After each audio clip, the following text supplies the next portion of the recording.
मैंने E27 fuel के ऊपर एक वीडियो डाली थी, उसमें 90% कमेंट ये थे तो कि भाई गाड़ी खरीदें कौन सी अगर E20 वाली जो गाड़ियां हैं उनमें भी इशू आ जाएंगे। उस वीडियो को ध्यान से देखिएगा, मैंने ये नहीं कहा था कि E20 वाली में इशू आ जाएंगे। इस वीडियो में मैं आपको वो गाड़ियों के नाम बताने वाला हूं जो आप खरीद सकते हैं। E27 भी सपोर्ट करेंगी, इंडियन मार्केट में भी हैं और कुछ जो है दिवाली तक आने वाली हैं, उनके बारे में भी मैं आपको बताने वाला हूं। दोस्तों, इसी के साथ साथ गवर्नमेंट ने साफ कर दिया है कि E20 के बाद अगला पड़ाव E27 फ्यूल का होने वाला है, जिसमें 27% इथेनॉल एंड 73% पेट्रोल होगा और अगस्त खत्म होते होते इसके फ्यूल स्टैंडर्ड्स जो हैं वो भी फाइनल हो जाएंगे। देखो, E27 फ्यूल से मैं आपको आपकी गाड़ी के लिए तो कोई फायदे नहीं बता सकता, बट सरकार का पेट जरूर भरने वाला है। यहाँ पे किसानों का भर रहा है वो बहुत अच्छी चीज है, पर सरकार का भर रहा है तो मैं इस चीज पे कुछ नहीं बोलना चाहूंगा। या तो आप फ्यूल के प्राइसेस कम कर दीजिए या फिर E27 लाइए। देखिए, E27 जो फ्यूल है ये कोई नई चीज नहीं है। ब्राजील जैसे शहर जो है उनमें E27 ऑलरेडी इंप्लीमेंट करा जा चुका है और वहां पे यूज भी हो रहा है। और इंडिया में भी हिंदुस्तान पेट्रोलियम इंडियन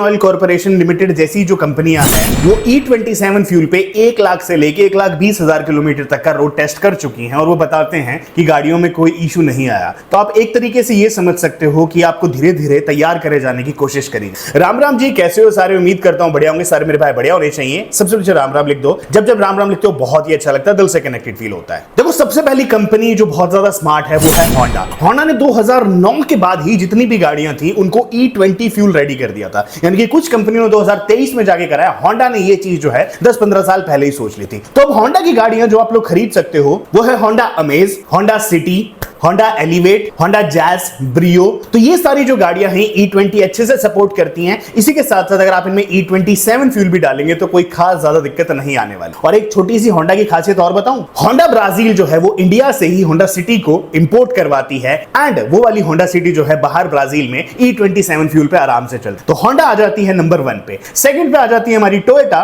तो टोयोटा मोटर्स के पीछे नहीं है, 2013 से टोयोटा ने ऑलरेडी अपनी जो गाड़ियां हैं उनको E20 सपोर्टेड बनाया है। और टोयोटा ऑफिशियल्स ये कहते हैं कि 2013 के बाद जितनी भी टोयोटा की गाड़ियां थी उनको इस तरीके से तैयार कराया गया है कि वो हाई ब्लेंड फ्यूल को झेल सकती हैं, E20 नहीं उससे ज्यादा भी। और एक चीज और बताऊं, कोरोला और हाई क्रॉस जो फ्लेक्स फ्यूल पे आती हैं वो तो E85 तक फ्यूल झेल चुकी हैं। तो टोयोटा जो है वो यहां पे E27 रेडी है। टोयोटा की कौन सी गाड़ी आप लोग खरीद सकते हो? तो सबसे पहली है Toyota Glanza, Toyota Hyryder, Toyota Innova, Toyota Hycross, Toyota Crysta petrol, Toyota Camry and Fortuner petrol जो है आप लोग खरीद सकते। अब आ जाती है हमारी इंडियन ब्रांड्स या फिर बोलूं पॉपुलर इंडियन ब्रांड। तो सबसे पहली मारुति सुजुकी है। मारुति सुजुकी ने 2023 के बाद जितनी अपनी गाड़ियां थी उनको E20 फ्यूल रेडी कर दिया है और यह भी बताया जा रहा है कि वैगनआर फ्लेक्स फ्यूल पे जो E85 तक सपोर्ट कर सकती है वो 2025 के एंड तक आ जाएगी। हालांकि इसको मैं अभी ऑफिशियली कंफर्म नहीं कर सकता। अब मारुति सुजुकी में आप कौन सी गाड़ी खरीद सकते हैं? तो सबसे पहले मारुति सुजुकी बलिनो,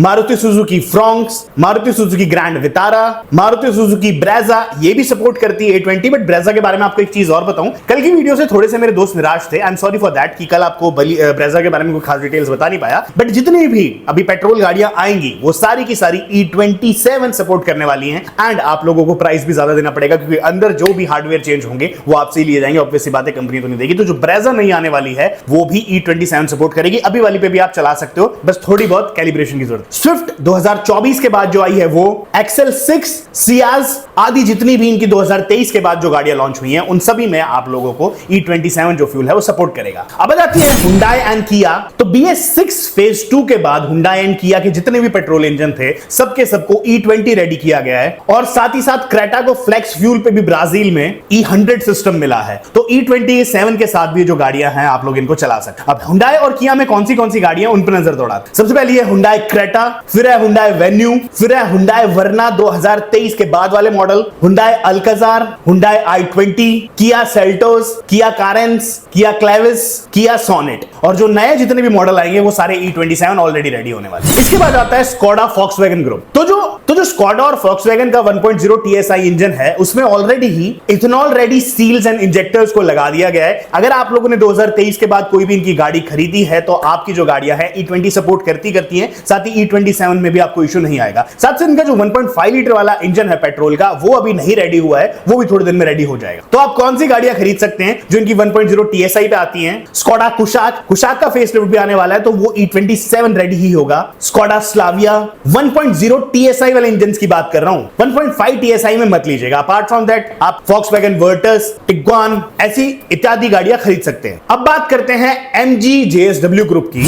तो जो इनका नया ECU है वो E20 के लिए ट्यून्ड है एंड E27 के लिए सिर्फ सॉफ्टवेयर ट्यूनिंग की जरूरत पड़ेगी, ऐसा ये ब्रांड ने हल्का हल्का हिंट दिया। तो आप इन लोगों की हाल फिलहाल जो गाड़ी खरीद सकते हो वो है हेक्टर 2025 में जो आई है, जिसमें आपको 1.5 लीटर का टर्बो पेट्रोल इंजन मिलता है एंड ये E20 सर्टिफाइड है, तो ये E27 भी सपोर्ट करेगा। अपार्ट फ्रॉम दैट नहीं करे। अब देखो, मेरे बहुत से बाइकर्स भाई भी हैं जो मेरी वीडियोस देखते हैं, तो उन लोगों के लिए बता देता हूं कौन सी बाइक जो है वो E27 सपोर्ट करेंगी। तो बजाज डोमिनार जो है वो E20 सपोर्ट करती है एंड कंपनी ये बताती है कि बजाज डोमिनार में आप लोग E27 भी डलवा सकते हो। साथ ही साथ होंडा की CB300 जो है उसको भी E27 सपोर्टेड बना दिया जा चुका है। तो आई नो ये दोनों ऑप्शंस जो हैं थोड़े से एक्सपेंसिव साइड में जाते हैं, बट चूंकि मेरे बाइकर्स भाई मेरी वीडियो देखते हैं तो मेरा फर्ज बनता है वो आप लोगों को बताने। अब देखो, बहुत सरल शब्दों में बताता हूं कि E27 का माइलेज एंड मैथ्स क्या कहता है। तो आप लोगों को 100% जो है माइलेज ड्रॉप देखने को मिलेगी E27 गाड़ियां लेने के बाद, क्योंकि इथेनॉल की एनर्जी डेंसिटी कम है। E20 पे जहां पे 5 से 7% तक हम लोगों ने माइलेज में ड्रॉप देखा था, वहीं पे E27 पे आप लोग 10 से 12% माइलेज ड्रॉप। हाँ, यहाँ पे एक एडवांटेज भी ये है कि आप लोगों को पावर बंप मिलेगा, बट पावर बंप जो है आप लोगों को ECM ट्यून कराने के मिलेगा, ECM ट्यून कराने के बाद मिलेगा। Higher octane rating is equal to better knock resistance. So ECU advance timing करके लो RPM का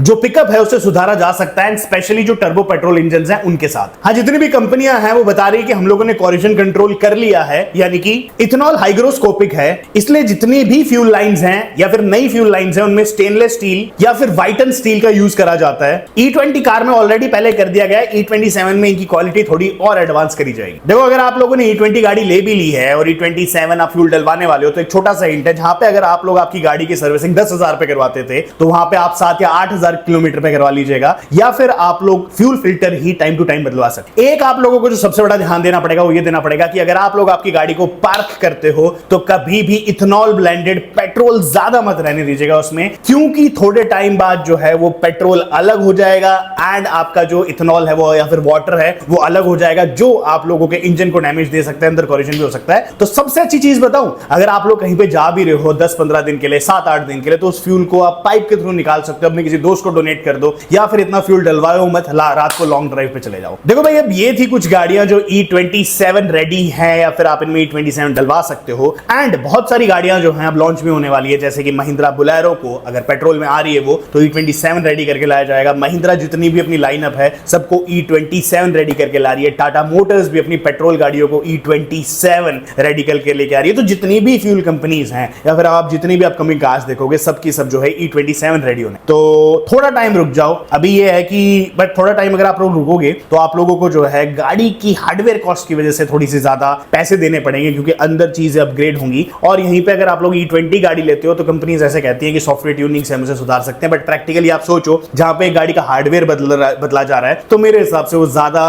अच्छा होगा, इसलिए आप थोड़ा टाइम रुक के ही कोई गाड़ी लीजिएगा। एनीवेज दोस्तों, आज के वीडियो इतना ही। उम्मीद करता हूं लाइक शेयर सब्सक्राइब कर जाएगा। मिलूंगा आप, चलते हैं, बाय और धन्यवाद।